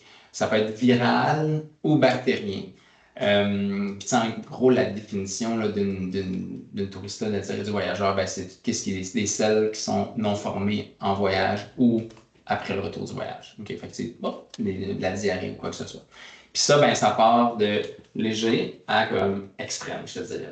La fameuse choléra. Là. Exactement. Fait que léger, ça va être comme j'ai une coupe de sel un peu lousse, c'est un peu plus mou que d'habitude, je suis quand même capable de boire, je suis quand même capable de marcher, tu sais. Puis je vais prendre de l'Imodium, puis ça va passer. Modéré, on dit ça, c'est quand ça commence à être un peu plus, ça l'affecte tes activités de la vie quotidienne. Fait que tu te dis, hey, je suis au trek au Népal, puis là, je sais pas, je suis même dans nos projets. Ou tu fais un autobus entre deux villages. Puis là, tu sais pas si tu vas être capable de te rendre, là. Fait que ça, c'est modéré. Puis sévère, ça, c'est quand tu n'es même plus capable là, de rien faire. Là, une dysenterie, là, donc. Vraiment de la diarrhée, tu as de la misère à t'hydrater, quoi que ce soit. Là. Parce que moi, je vais à la clinique du voyageur. Et la plupart des gens font ça maintenant. Et là, on ressort de là avec une prescription. Les gens se font prescrire du Diamox, ils ne savent pas quoi faire avec ça. Ils se font prescrire du Cipro, un antibiotique. Et ils se font prescrire différents médicaments. Et là, ils partent avec ça et ils n'ont pas une idée quand est-ce que je dois le prendre. Quand est-ce qu'on doit prendre un antibiotique quand on a une touriste? Ben, en gros, c'est tout ce qui est fièvre, puis sang dans les selles. C'est un peu ça. Là. Ou tout ce qui est symptômes sévères, ou ce qui t'incommode, puis capable de t'alimenter ou quoi que ce soit. Pour moi, ça serait ça mes indications. Fait que, si on regarde notre bon vieux Manuel Terrain, alors qu'est-ce qu'on avait mis comme critère? Ben, on avait mis plus de 6 sels par jour avec fièvre, avec atteinte de l'état général. Et d'autres facteurs aussi qui peuvent nous aligner sur une infection plus sévère. Donc, on avait parlé de la présence de sang. On avait parlé d'une personne immunosupprimée, donc une personne qui est âgée de plus de 70 ans, une personne qui prend des médicaments immunosuppresseurs pour différents médicaments. Maintenant, il y en a plein. Et évidemment, les gens qui ont plus, ce qu'on dit, des comorbidités. Donc, tu sais, personne, peut-être pas 70 ans, mais elle a 65 ans, diabétique, prend plein de médicaments, pas en grosse santé, beaucoup de diarrhée. Bon, à ce moment-là, on va être peut-être un peu plus rapide sur l'antibiotique. Pourquoi pas prendre... En fait, c'est quoi pourquoi on n'en donne pas tout le monde des antibiotiques? Y a-t-il des risques de prendre un antibiotique? Mais je pense qu'il y a deux grandes catégories. Là. Il y a la première catégorie que c'est juste pas indiqué. Tu as comme juste prendre une infection virale ou une infection que tu vas être capable de traiter par toi-même. Puis que le corps va l'évacuer, c'est le corps va l'évacuer. Puis là, si tout le monde prend des antibiotiques en voyage à toutes à cause de ça, ben là, on va développer une antibiorésistance, puis on n'aurait plus d'antibiotiques. Les bactéries vont développer comme une protection contre cet antibiotique-là. Fait que là, quand les gens vont avoir la diarrhée dans un an ou quoi que ce soit, les voyageurs, ben là, on va donner un antibiotique qui fonctionnera. Quand ça va être indiqué, ben là, il ne fonctionnera même pas contre cette bactérie-là. Ça, c'est la première catégorie. C'est juste pas indiqué, ça a des effets secondaires, puis on va développer de l'antibiorésistance. Puis comme de fait, la dernière fois que je suis allé au Népal, les recommandations disaient qu'on ne peut même plus utiliser de Cipro parce que c'est rendu trop résistant. Puis là, maintenant, c'est rendu de l'azithromycine qu'il faut utiliser. Ça, donc, selon où on va, quand on parle au médecin ou à la clinique de santé, voyageurs, ils vont choisir l'antibiotique pour la touristique. Chaque endroit est différent. Puis tout ça, c'est libre, c'est en ligne là, avec le CDC là, aux États-Unis, où il y a un organisme en Grande-Bretagne aussi. Là. Première chose. Puis l'autre chose qu'on veut pas, c'est il y a certaines bébites que si on traite, ben là, ça va comme faire exploser la bactérie, ça va faire son effet. Mais là, le problème, c'est que ça va libérer des toxines, puis là, ben, on va devenir super malade à cause de ces toxines-là. Fait que, le plus fréquent, c'est le E. coli, je ne m'en rappelle plus le H quoi, là, mais bref, ça peut faire une libération de toxines. Ça, c'est la maladie du hamburger. La maladie. Oui, c'est la viande. Fait que, on ne veut pas les donner. Fait que, ça, ce qu'on évite, justement, c'est pour ça que des fois, on a aussi une certaine hésitation, je pense, comme médecin, de dire, hey, quand je vais donner mon antibiotique pour ma toxita, j'ai tout le temps ça un peu dans ma tête, je ne veux pas justement créer comme plus de complications. Fait que, nous, les indications d'antibiotiques, on en a parlé, c'est si diarrhée et fièvre, diarrhée, fièvre avec du sang. Mais si c'est juste du sang, habituellement, on ne recommande pas le traiter avec des antibiotiques. Le plus important, souvent... Puis, si on revient pas l'antibiotique, mais le fameux Imodium. Ouais, parce que tout le monde part avec son Imodium. Ouais. Quand est-ce qu'on en donne, quand est-ce qu'on n'en donne pas? Ben, si... Comment dire? Toutes les fois que c'est léger, j'en donnerais. Si je pense donner des antibiotiques, j'en donnerais pas. Parce que le but, c'est... L'Imodium, c'est que ça va comme ralentir ton tractus intestinal. Fait que ça va comme... Donc les bactéries vont rester et vont continuer de faire la fête. Si tu penses que c'est viral, c'est léger, ben pas la fin du monde, je prends l'Imodium, ça me permet de rentrer à mon prochain camp, à mon prochain lodge. Si par contre je me dis, ben non, c'est bactérien, ben là je vais pas donner l'Imodium pour que les bactéries restent, puis là je pourrais devenir malade. Donc si on pense qu'on prend des antibiotiques, pas d'Imodium, sauf vraiment s'il faut prendre un autobus puis que c'est la fin du monde puis qu'on est dans un autobus bondé au Pérou, ça va être une catastrophe. Peut-être en prendre une petite dose, mais idéalement pas. Si on pense que c'est viral, qu'on ne donne pas d'antibiotiques, ben là, on peut l'utiliser de façon plus libérale.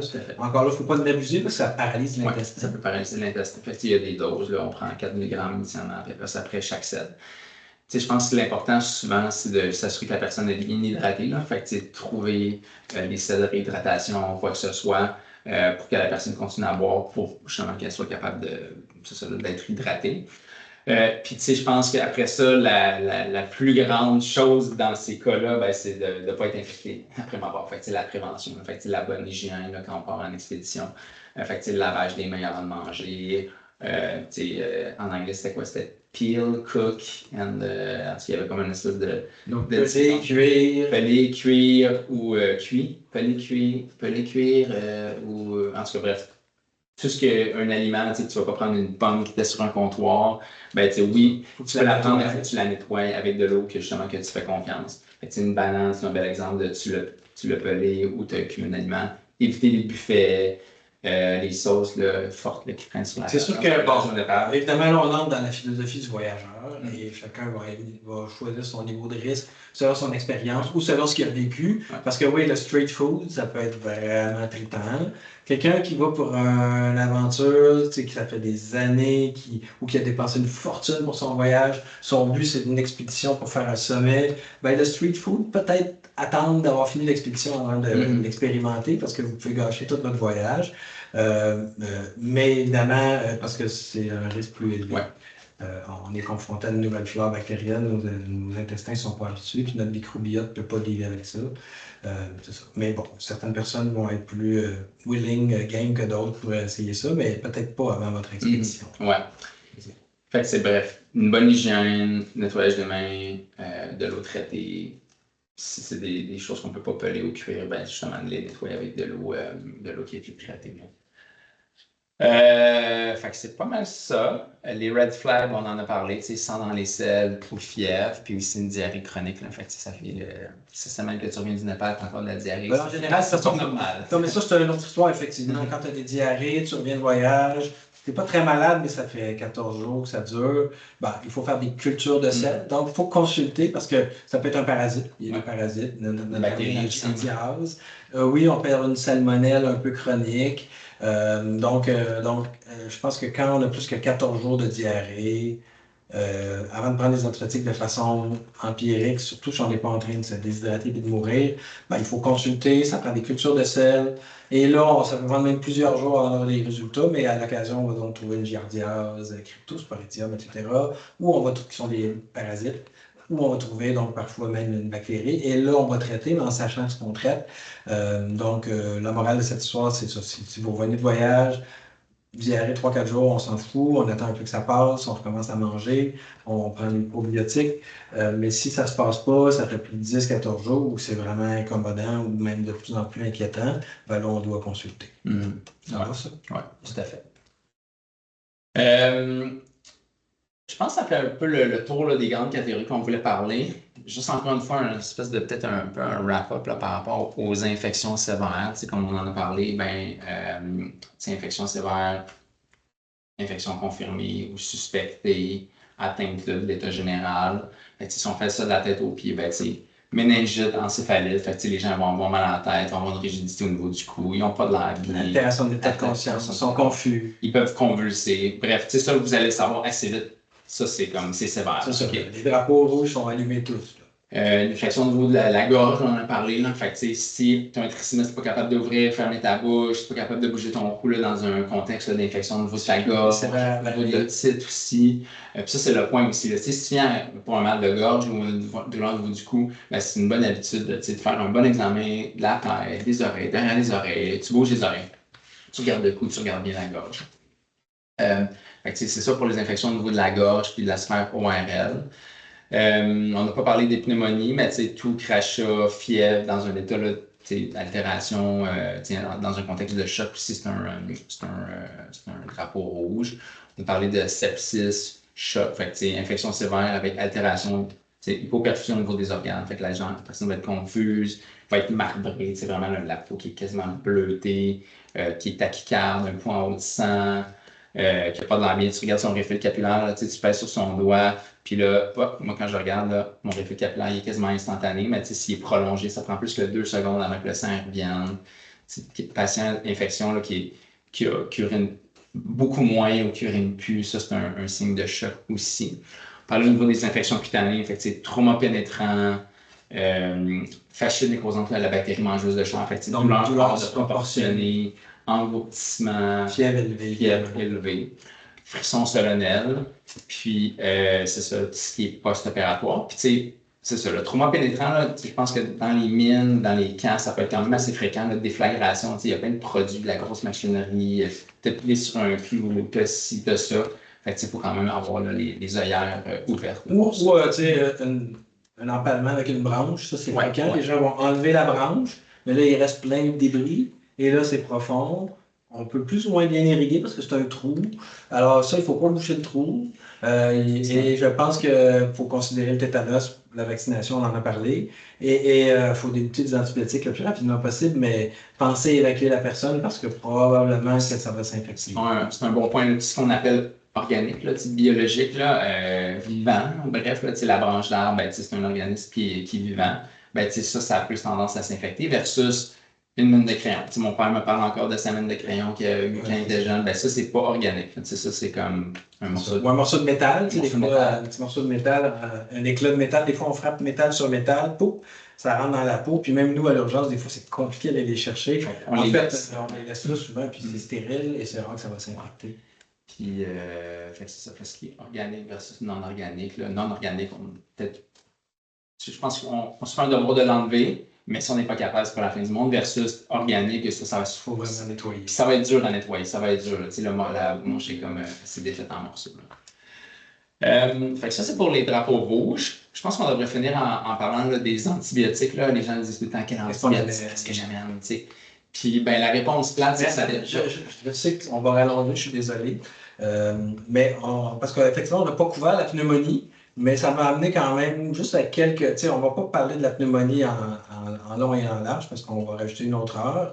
Mais je pense que tu sais, reconnaître les symptômes qu'on a dit, c'est-à-dire une pneumonie bactérienne, les gens vont en général être très malades. En général, ils vont faire de la fièvre.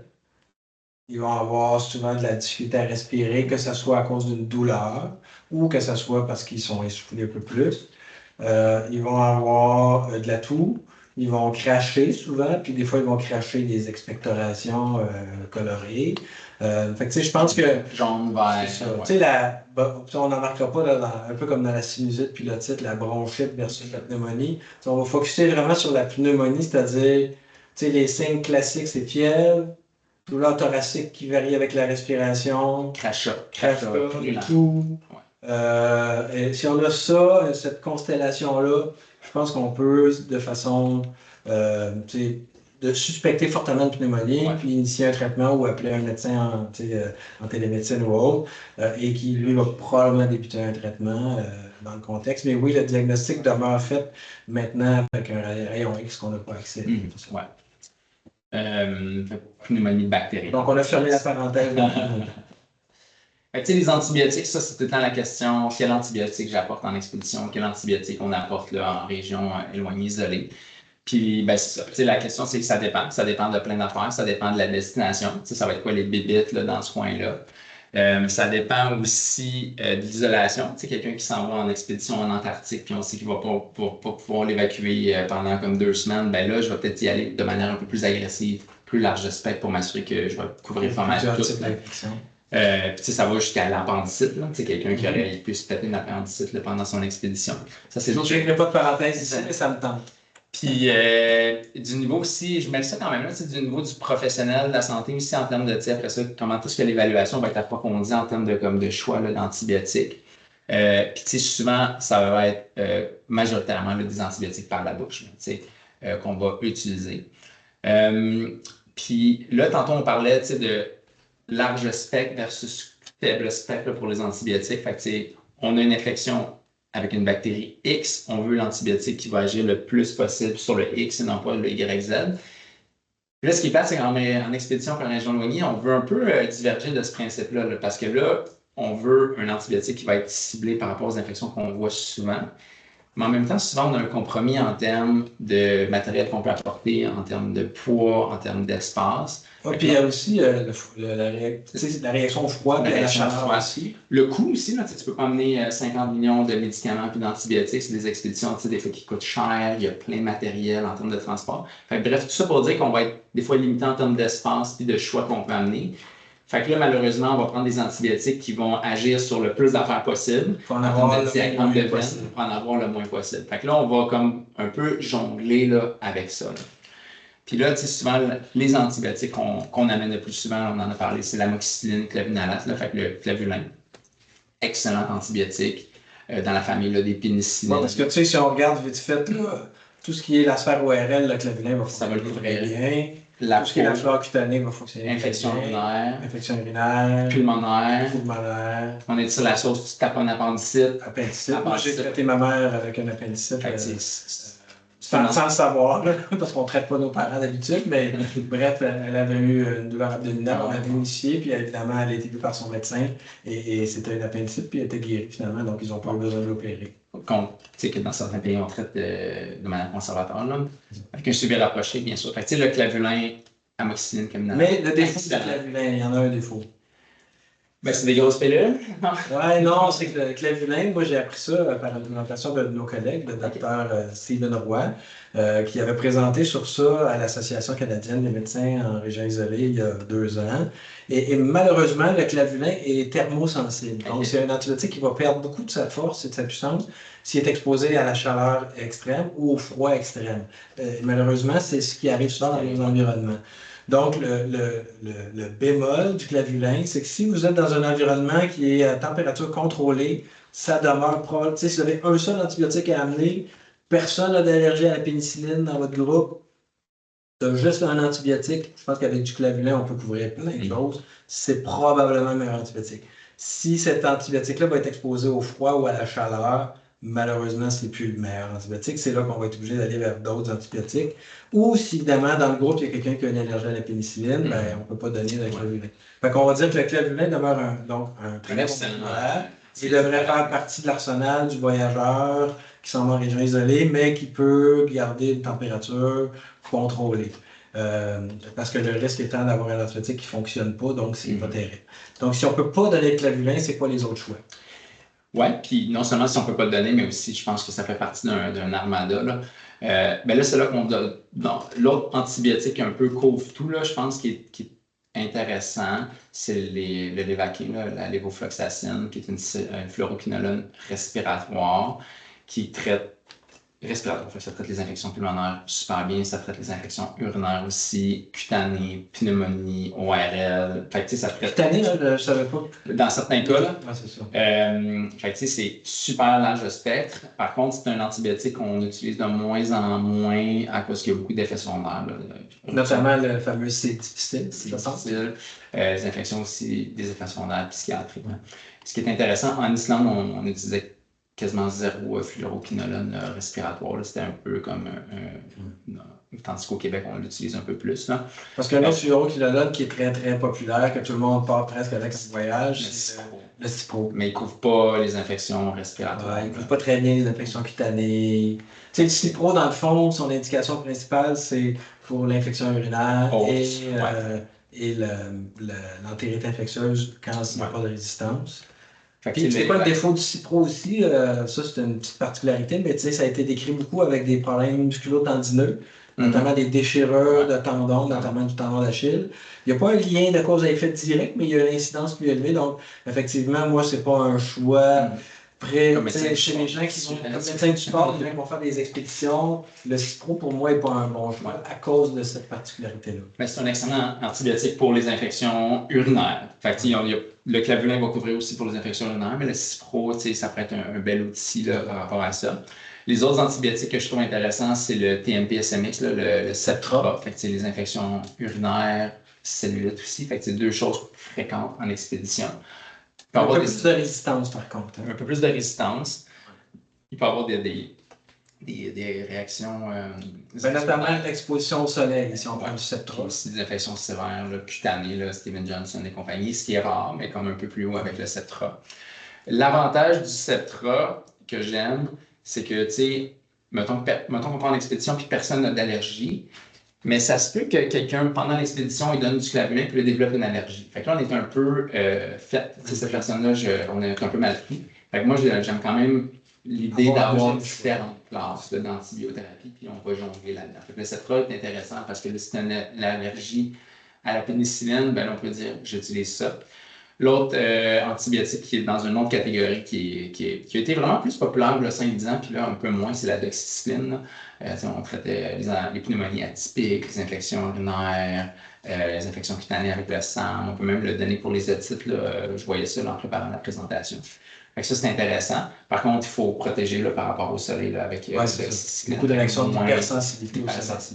Fait que si tu t'en vas en Antarctique puis tu es couvert de la tête aux pieds, peut-être moins. En même temps, quand tu prépares ton camp, peut-être qu'il fait chaud puis tu te découvres un peu. Mais si tu t'en vas dans les tropiques, la doxycycline, peut-être un peu moins. Quoi que ça couvre un peu les infections bizarres, la doxycycline. Infection tropicale. L'autre antibiotique que je trouve intéressant, qui fait partie un peu de mon jeu de cartes, c'est la céphalexine. On a parlé tantôt du Keflex. On a parlé le céphalexin puis le céphadroxyl pour les infections cutanées. Mais là, l'avantage du Keflex, de la céphalexin, c'est qu'il va traiter la peau, mais il va aussi traiter les infections urinaires. C'est peut-être un peu plus joker en termes de traitement. Mais ça fait partie de la grande catégorie, cousin, céphalosporine, cousin de la pénicilline. Quelqu'un qui a une allergie sévère à la pénicilline, je n'utiliserai pas ça. Fait que c'est un peu les antibiotiques qui font partie un peu de mon armada. Amoxicilline, clofinalate, TMP-SMX, la céphalexin, doxycycline, Cipro, Levaquin, lévofloxacine. Puis là, selon le groupe, selon l'expédition, ben là, je vais un peu jouer là-dedans en termes aussi de quantité. Puis souvent, quand je les prescris, ces antibiotiques, je les prescris pour 14 jours. C'est rare qu'on traite une infection de 14 jours, Mais je me dis, si jamais il y a une infection pour 7 jours, ben là, on a comme 2 traitements. Puis moi, dans les régions très isolées, où est-ce qu'il pourrait, on n'en a pas parlé parce qu'éventuellement, ça va faire le sujet d'un autre webcast, donc sur les conditions abdominales un peu plus chirurgicales et non chirurgicales, mais il reste que comme choix d'antibiothérapie, quand c'est pour une expédition en région très isolée ou un camp en région isolée qui peut avoir des soins prolongés, une suspicion d'appendicite diverticulite, donc une condition infectieuse intra-abdominale, ben, on veut évidemment couvrir très large. C'est souvent rare qu'un seul antibiotique va le faire. Le clavulin peut le faire. Mais si, par exemple, on ne peut pas donner de clavulin, ben, à ce moment-là, il faut souvent donner des combinaisons. Et c'est là que moi, je vais rajouter donc dans l'arsenal ce qu'on appelle du métronidazole, du flagyl. Parce que si on peut, par exemple, combiner le cipro avec le métronidazole, on va traiter une diverticulite, une appendicite, une cholécystite ou quelque chose qui finit en hit, mais qu'on n'est pas certain. Donc, une condition abdominale avec la fièvre, qu'on pense qu'il faut évacuer, mais qu'on doit initier un traitement. Donc, je pense que le métronidazole ou le flagyl, on le rajoute souvent, et lui, il n'est pas thermosensible, donc c'est pratique. Et là, on fait des combinaisons d'antibiotiques. C'est certain que, de toute façon, c'est rarement sur le terrain, le premier répondant, infirmier, paramédic, qui va décider de choisir ça. Mais maintenant, avec la télémédecine, avec les Starlink Mini, on peut avoir accès à un médecin plus facilement. Donc, si on part en région isolée où il va y avoir des soins très prolongés, vous allez des fois partir avec 5, 6 sortes d'antibiotiques. Fait qu'effectivement, il faut avoir un bon budget, sachant que vous n'aurez probablement même pas besoin de les utiliser. Mais encore là, après ça, c'est une gestion du risque aussi. C'est-à-dire que certaines personnes partent avec rien et d'autres partent avec, et dépendamment du niveau de responsabilité aussi qu'on a. Mais tu sais, si on veut couvrir large, donc on a dit clavulin égale best choice s'il n'y a pas d'allergie, si on peut contrôler la température. On a dit Septra, doxycycline et des céphalosporines comme céphalexin ou Duricef qui sont pas mal standards. Le cipro est vraiment un classique pour les infections urinaires. Si on veut sortir le gros canon, on prend son cousin qui s'appelle l'évaquin ou l'évofloxacin, qui va faire la même chose et plus. Et éventuellement, on va rajouter donc le métronidazole ou flagyl qui va traiter d'autres types d'infections. Donc, ça peut être pratique à l'avoir, mais là, on est vraiment rendu dans la couverture très, très élargie. Est-ce qu'il y a d'autres? Je pense qu'avec ça, c'est certain que si on a tout ça. Ça couvre tout ce qu'on a parlé aujourd'hui. Ça couvrirait toutes les infections qu'on a parlé.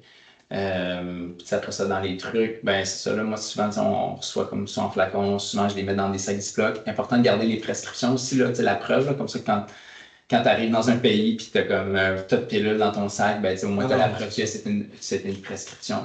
Puis justement, faire attention à la thermosensibilité de chaque modèle. C'est sûr que, tu sais, bon, on s'en va en Antarctique, on s'en va en Arctique, la gestion du froid. Malheureusement, les médicaments vont geler. Il y a des références pour voir. Il n'y a pas une seule compagnie pharmaceutique au monde qui va vous dire oui, vous pouvez geler le médicament et l'utiliser. Malheureusement, si vous regardez les monographies, ils vont tous vous dire qu'il faut que ça soit à une température contrôlée. Heureusement, il y a eu des gens dans des expéditions en Antarctique, il y a eu des gens qui ont un peu étudié ça. Il y a des sources, par exemple, le livre d'expédition de médecine de Paul Auerbach. Si vous allez voir dans ce livre d'expédition-là, ou si vous allez demander à Chat maintenant, peut-être qu'il va vous donner la bonne réponse, mais vous ne serez pas certain. Il y a quand même une documentation que beaucoup de médicaments peuvent supporter le gel. La plupart des antibiotiques résistent bien au gel, surtout les comprimés, tout ce qui est en liquide, évidemment, moins. Sauf, comme on a dit, le clavulin. Mais le pire, je pense, c'est la chaleur extrême. Il n'y a pas beaucoup de médicaments qui aiment la chaleur extrême. Donc, si vous allez faire une expédition plus au niveau jungle, forêt, désert, ben, je pense qu'il faut quand même s'assurer de peut-être pas le mettre sur le top du sac parce qu'il va être exposé au soleil. Il faut s'assurer donc qu'il n'y ait pas une chaleur excessive comme que l'antibiotique cuise. Donc, on se méfie beaucoup de la chaleur, un peu moins du froid et du gel parce qu'il y a moins de problématiques de ce côté-là. Ouais. Je pense qu'on a fait une bonne partie du tour. Je sais pas. C'est certain que bon, il y aura d'autres. Comme je dis, je pense qu'on pourrait éventuellement couvrir tout ce qui est conditions abdominales, mais en même temps, on en parlera dans un contexte de traumatologie. Ça qu'on fera ça dans un autre webcast. Mais je pense que... Et on ne peut pas couvrir toutes les infections, c'était impossible. Je pense qu'on voulait se garder avec les grandes familles. Ce qui est fréquent, ce qu'on entend le pattern, les questions qu'on reçoit en expédition puis en région éloignée. Mais je pense que, si on revient à la morale aussi, les infections, c'est quelque chose qui progresse. Donc, souvent, le fait qu'on soit près de nos soit patients, des travailleurs ou des gens en expédition, on va souvent avoir l'évolution devant nous. Donc, des fois, on n'est pas certain, mais la rougeur va progresser, la fièvre va s'installer. Donc, il y a une progression qui va souvent nous donner la puce à l'oreille, puis éventuellement, peut-être même le diagnostic. Donc, l'important, c'est d'être méthodique et de faire un bon examen et de ne pas avoir peur de réévaluer les gens. Donc, les réévaluations sont importantes. Puis moi, c'est ça, c'est un peu la gestion du risque, là, je te dirais. Peut-être qu'on a la gâchette un peu plus facile pour les infections en région éloignée. Même si on a le recul, on peut avoir un bon suivi. Je pense que le risque après ça, c'est de se dire, oh mon Dieu, cette infection-là pourrait dégénérer, puis là, ça va faire une évacuation, ça va coûter de l'argent, tout ça, ça va être compliqué, ils viennent de perdre un travailleur. Peut-être qu'on a la gâchette un peu plus facile. Puis après ça, ben c'est ça, c'est la gestion du risque aussi, par rapport à l'antibiothérapie, la résistance, le coût, le risque d'allergie, tout ça. Oui, c'est ça, parce que tu gères un risque. Il n'y a rien de plus ridicule que de donner un médicament, causer une allergie en région isolée. Il faut que tu gères l'allergie, peut-être même de l'épinéphrine, l'épipène, quand il n'y avait pas d'indication. Donc, il faut quand même s'assurer de faire une situation judicieuse. C'est ça, c'est un antibiotique qui a qui ont des effets secondaires connus. C'est un risque aussi, là, c'est pas comme une. Oui, parce que quand on parle d'effet secondaire, effectivement, l'effet secondaire le plus fréquent d'un antibiotique, c'est de la diarrhée. Parce que là, on détruit la flore, on détruit les microbiotes. Des infections cutanées, vraiment. C'est pas banal, un antibiotique. Ouais. C'est ça, c'est la gestion du risque, là, comme dans tout, je pense, en région. Donc, j'espère qu'on a fait le tour de la question du mieux qu'on pouvait. C'était peut-être parfois décousu un peu, mais je pense qu'on a fait le tour. On a insisté sur aussi les grandes lignes, les drapeaux rouges et comment fonctionner sans trop d'outils aussi. Là. On ne parle pas évidemment d'outils médicaux avancés ou de tests avancés. On parle d'un bon examen, un bon questionnaire, puis donc des généralités. Si vous avez des questions, gênez-vous pas d'interagir avec nous on va avoir une façon là, que vous puissiez poser des questions sur le webcast. Et j'espère que vous avez apprécié et on va se revoir pour un prochain webcast prochainement. Je vous remercie. Yes, merci. Au revoir.